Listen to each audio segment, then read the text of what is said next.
Hello everyone, welcome back to the channel. Hope you are doing well and fine, and in today's video I'll be showing you how to fix Zelle error code 755. So without wasting any time, let's just jump right on the video and make sure to watch this video till the end and follow the steps as well.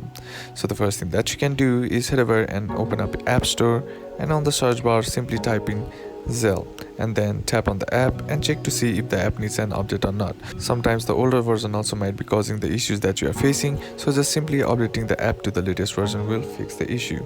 But if that still doesn't fix the issue, then what you can do is head over to your settings app, and once you're inside there, scroll down and then tap on general, and inside general tap on iPhone storage, and once you're inside your iPhone storage, scroll down and then find Zelle and then tap on it.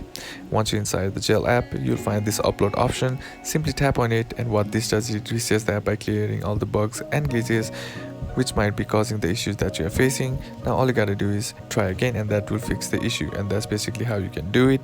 And that's it for today's video, guys. Hope this video was useful to you. Leave a like if it did, comment down below what the next video should be on, consider subbing to the channel. Thanks for watching.